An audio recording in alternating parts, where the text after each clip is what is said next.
Welcome, ladies and gentlemen. I hope you're all doing well. And today, my friends, we're back with a showdown here between the Sons of Sigmar and the Vampire Coast. It's going to be myself with Marcus Wolfhart facing off against the Solastra cheese, which is basically you bring in Solastra with her damn Knights Errant, you cast a spell, get the Knights Errant in action, unsummon her, get a 350 gold refund, and basically you're getting like this ghostly powerful Knights Errant unit for a pretty good discount, and they're very, very impactful. So this is a very common tactic at a high-level tournament play, and this was actually a Swiss League tournament match. So you're going to be able to kind of see what it's capable of. Now, I knew it was coming. Pretty much every Vampire Coast player in tournaments does do this. So I brought double net. I brought Solastra, and I also brought Marcus Wolfhart as a tech against it. And as soon as the Knights Errant pop out, I just use like a cheap 6 or 7 Winds of Magic, or actually a little bit more, either Net of Amnitalk or one of Marcus's 3 charges to lock them down.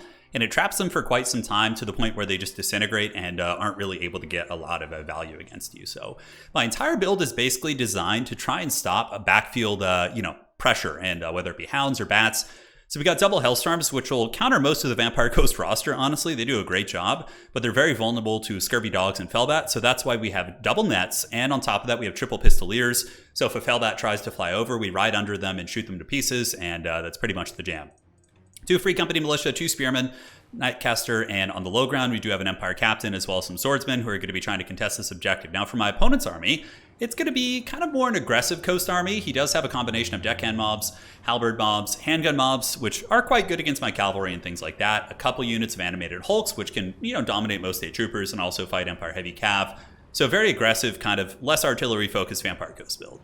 Also backed up by Solastra, which you can see the only thing she brings is the Ghost of the Past, and on top of that, we do have the old Vampire Fleet Captain of Vampires.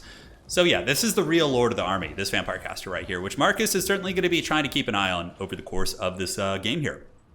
So battle's on, Pistolier is going to be moving up. He does have the 1 handgun mob, so the handgun mob here does have 145 range against my 80 range, so the Pistoliers are going to be in a little bit of trouble. And we do immediately see a Damn Knight Errant come out. So I was a little bit surprised to see that early, but I figured he didn't want to be harassed by the Pistoliers and figured that it's such a cheap thing to use. It literally only costs like 300 gold and could potentially do some big damage if he can push into my army, that he's going to be using it as like a deterrent piece here. But I was happy to see this because we're going to bring the Light Wizard up, and you can see it does have a 40-second lifespan.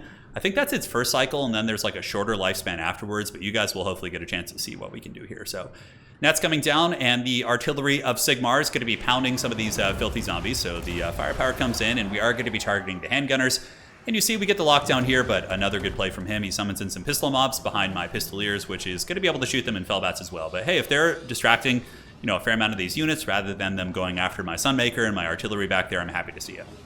So Net of Amnitalk going to be lasting another 3 seconds, but you can already see with that single net that the Damn Knights Errant are down to about 4 or 5 in terms of their first lifespan, and now the Fellbat pressure is going to be coming in, and we got to defend this. Certainly going to be big. So Empire Knights will be getting summoned in, or Knights of the Blazing Sun. The Fellbats here, one of them is going to be attacking into the Pistoliers to try and keep some of the pressure off, and you can see only another 20 seconds left. So it's like a little over a minute in terms of the overall lifespan of these guys. So just trying to keep them from getting in and causing havoc. Meanwhile, the artillery in the back is raining some Holy Sigmarite fire, and Pistoliers doing what they're good at, dealing with Fellbats with their pistols. The other guys here causing a little bit of havoc, but only another 5 seconds before these Knights Errant are gone. So just trying to get away to the best of my abilities while the Sunmaker rains that righteous fire. Now, on the low ground, it's not going super great. I sent in like a distraction force. So these brave Sigmarites on the low ground, led by Hans, the mighty Empire Captain here, going to be trying to fight off the zombies. And yeah, they're going to... Swordsmen do defeat deckhand mobs, but if I'm not mistaken, yeah, they just have much better stats. But just the sheer numbers, he's going to be able to overwhelm me here, and that objective will start to fold. Fellbats moving into the backfield, but they've been dealt with. Knights of the Blazing Sun on guard duty in case any dogs try and come by, or Fellbats, and we are just raining righteous Sigmarite fire on these guys, and certainly felt good. So Solastra has been unsummoned, so she'll probably be back in at some point over the course of the battle to try and resummon her knights and really press in. But, again, my entire build is basically designed to kind of like try and counter that style of play. And yeah, the Hellstorm rocket batteries are doing okay. Have been able to get the handgunners down, so the handgunners are down to about 50%, so they are going to be... They're the big issue. With the handgunners gone, I can really harass his army with shooting and pressure. And now Marcus Wolfhart, the mighty huntsman of Karl Franz, going to be moving up and lining up his bow. And he's going to be ripping some pot shots at the Vampire Caster here, so 3,500 HP. The first Amber bow shot, and... what kind of damage did we get? Looks like it was a miss. No, it did about 100 damage, so not bad. It should have done way more, geez, but... Unless Marcus is able to put a little bit of pressure on the character. Spearmen moving up to fight the gun mobs, and it looks like there are more bats in the backfield trying to press, but we did get a Scurvy Dog unit back here or something. Knights of the Blazing Sun able to intercept those guys, and he does have the 2 cap on me. So down here, my swordsman not able to hold. Animated Hulk's going to be able to take these guys to Poundland, and yeah, the poor state troopers, they're not even spearmen with shields, which might have been a more prudent idea, but I just wanted them to kind of hold back zombie deckhand mobs in the capture weight. But on the bright side, you know, he allocated a lot of his army down here, which means that I'm going to be having an extremely advantageous fight up in the high ground. You can see the artillery able to crumble down a zombie pirate gunnery mob here. We do also have the other pirate deckhand mobs here getting pounded. And Markus Wolfhart is trying to get his caster, but he's wisely keeping the caster like buffered out of range where I can't quite reach it with Markus, because Markus could kill that caster very quickly, actually. He hits very hard. He has the focus shot and amber bow. When I bring Markus Wolfhart, I like to bring all those abilities. I think it's very fun. So Pistoliers moving up, and the Sunmaker still just teeing off, and we do also have a basic Hellstorm rocket battery, both of which are shooting.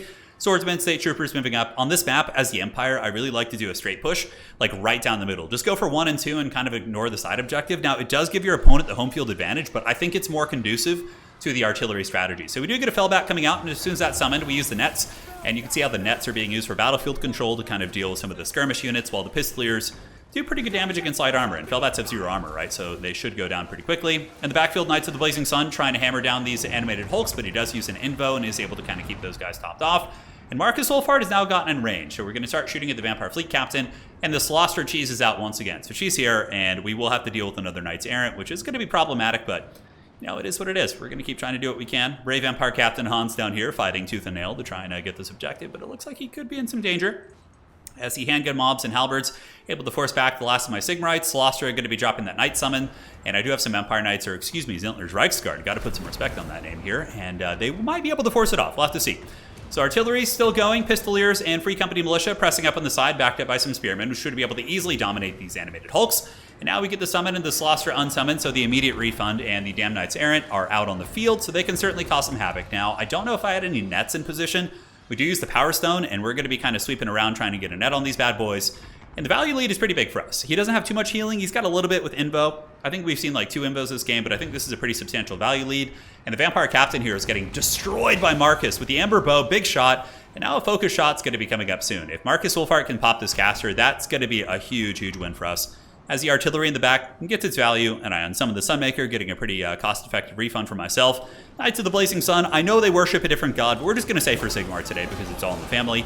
And they get a big charge for Sigmar there as they do pound into these guys. And unfortunately, the Knights Errant going to charge them as well. Knights Errant do have 100% armor-piercing values because they're ghost units, and that's the reason why they're so good.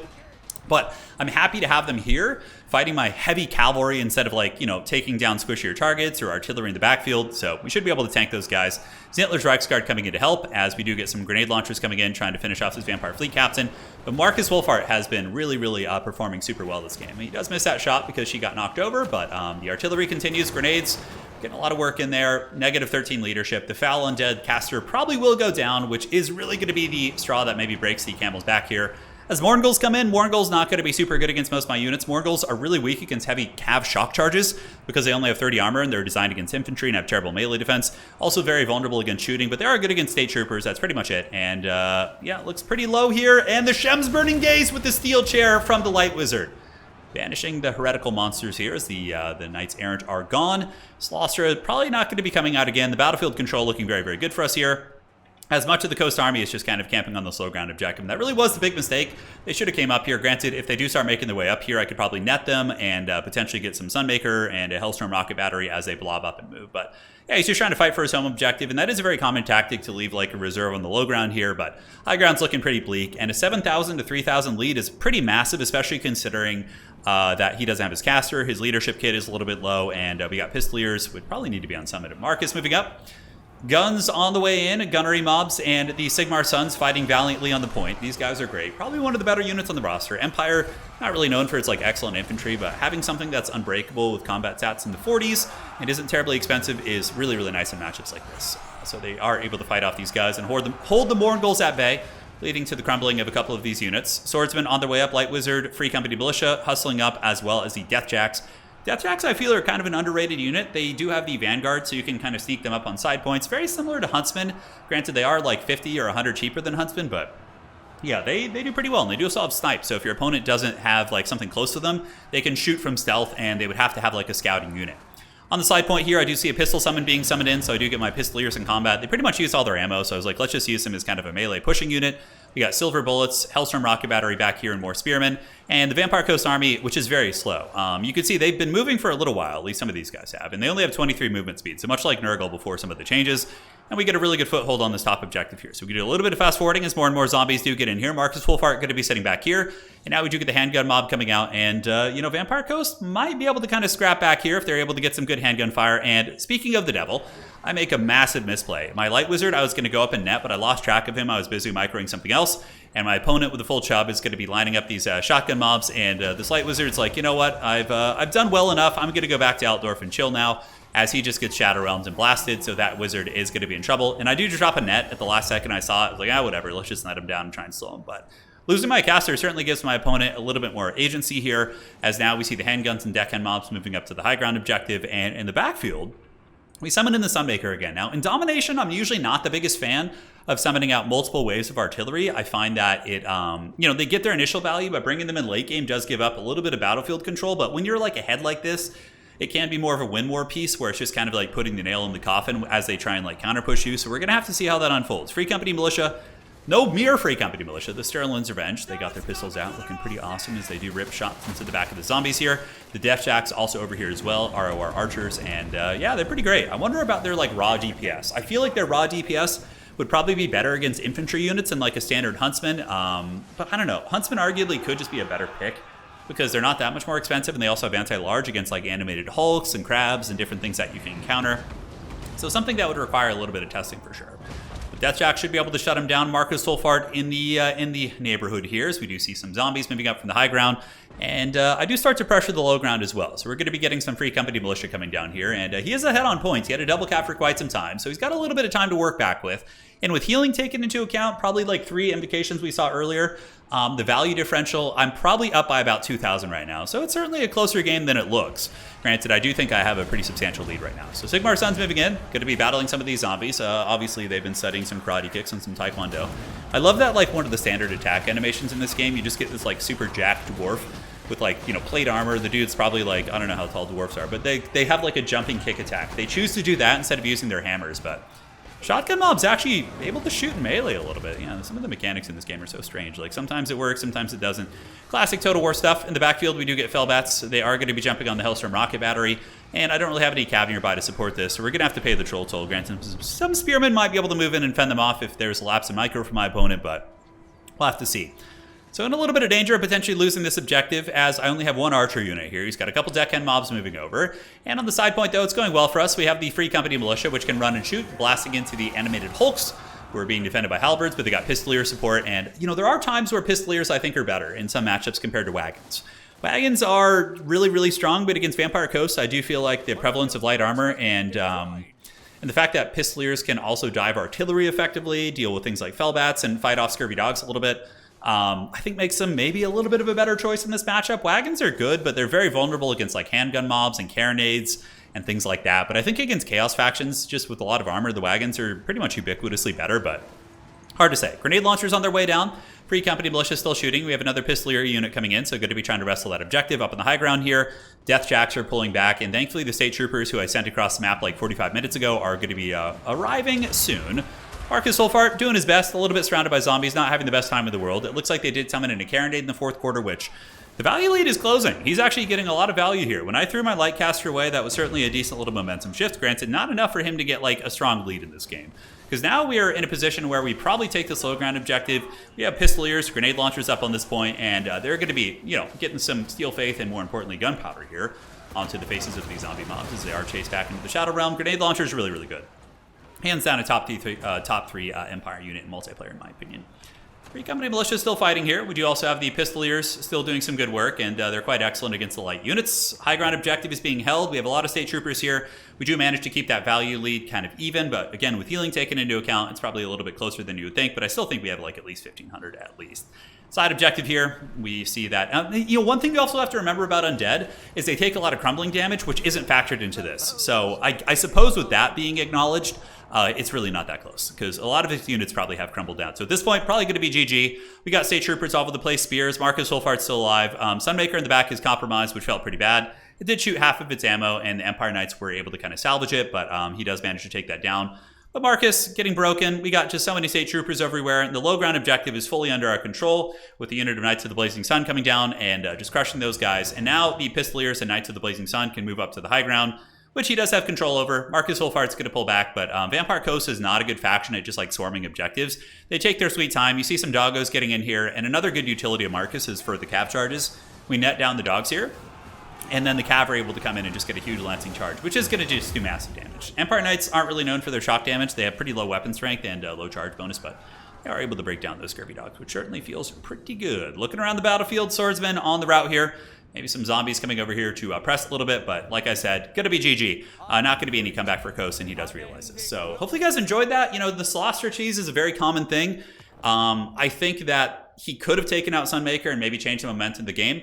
A couple mistakes. I think he needed to pull his low ground army to the high ground sooner to defend his top objective. And number two, not spend the Knights Errant summon so early. Maybe get a little bit more aggressive with Celestra and then pop it closer to my army and use it to fight my state troopers and other squishy units. And also, instead of summoning like 2 Felbats at a time, you want to save up your resources and do an alpha strike. So you get like 3 Felbats at once, fan them out, and then dive in the backfield in tandem with the Knights Errant and do like a big alpha strike to overwhelm the Imperial forces, which I've had done to me many times by players like Kark.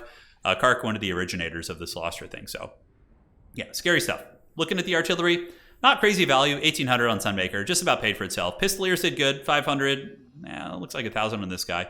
Empire Captain tried his best, and of course the heavy cavalry always do well. And handgunners, free company militia, deathjacks, everyone with kind of a decently equal performance. So no like big shining stars in this game who got like 4,000 value. All right, guys, see you on the other side. Hopefully you enjoyed that one, and we'll see you next time.